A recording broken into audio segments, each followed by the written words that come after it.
Eu aposto que você já deve ter ouvido falar na teoria da relatividade. Mas o que é essa tal de teoria? Quais são as suas implicações? Bom, a teoria da relatividade, de maneira bem resumida, ela aborda os fenômenos que ocorrem em deslocamento de objetos que possuem velocidades próximas ou iguais à da luz. No estudo da mecânica, a velocidade, por exemplo, é uma grandeza relativa, ou seja, sua determinação depende do referencial a partir do qual se está sendo medido. Em consequência disso, outras grandezas que dependem da velocidade também são relativas, como, por exemplo, a energia cinética e a quantidade de movimento.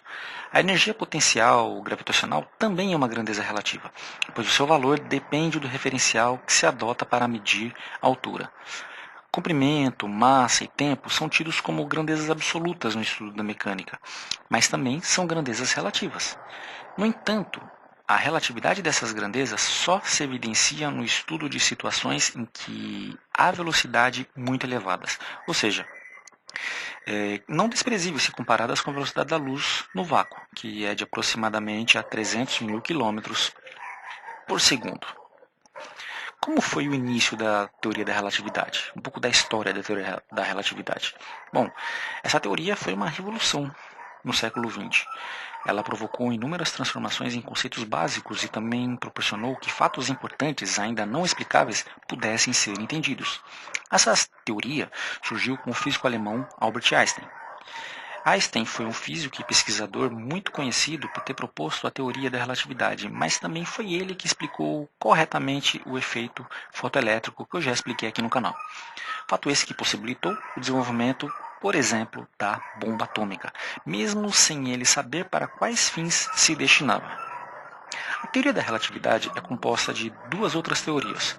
A teoria da relatividade restrita, que estuda fenômenos em relação a referenciais inerciais, e a teoria da relatividade geral, que aborda fenômenos do ponto de vista não inercial. Apesar de formar uma só teoria, elas foram propostas em tempos diferentes, mas ambas trouxeram conhecimento de que os movimentos do universo não são absolutos, mas sim relativos. A teoria da relatividade restrita foi construída por Einstein a partir de dois importantes postulados. Postulado número 1.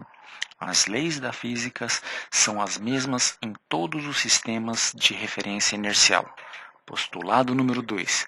A velocidade da luz no vácuo tem o mesmo valor para qualquer referencial inercial, ou seja, a velocidade da luz sempre será de 300 mil quilômetros por segundo no vácuo. Como que a relatividade se relaciona no cotidiano? Onde que a gente pode encontrar ela no cotidiano? Bom, a relatividade não pode não ser um assunto muito comum no dia a dia, mas ela faz parte do nosso cotidiano. Quando aproximamos da velocidade da luz, tudo muda. Nesse sentido, a relatividade é muito importante. Não é possível ver como isso ocorre em carros e aviões, mas as partículas subatômicas podem movimentar-se muito rápido, podendo alcançar velocidades bem próximas à velocidade da luz. O GPS, por exemplo, é um instrumento muito comum na atualidade e utiliza mecanismos advindos da relatividade para determinar com alta precisão as posições de algum objeto na Terra. É encontrado em celulares de última geração e esse instrumento depende de 24 satélites ao redor da Terra para determinar corretamente a sua posição. Se não fosse a relatividade, todas as medidas estariam erradas. Os cálculos e correções relativísticos são necessários em consequência da velocidade do satélite, aproximadamente 14 mil km por hora. Essa velocidade é realmente pequena se a gente for comparar a velocidade da luz, mas mesmo assim os cálculos são necessários. Caso não fossem calculados os efeitos da relatividade, poderiam acontecer grandes desastres. Mísseis, após serem lançados, atingirem seus alvos por meio de dispositivo. Um ínfimo erro de cálculo pode levar ao alvo errado. Outra coisa também se refere às telecomunicações. O tempo em que uma transmissão vai até o satélite até chegar a um transmissor pode ser diferente graças a todos esses fenômenos relacionados à velocidade da luz. Bom, o que você achou dessa explicação? Deixa aí nos comentários. E se você gostou dessa aula, não se esqueça de se inscrever. Se você quiser também não se inscreva e pode sair desse canal, mas pode voltar quando quiser.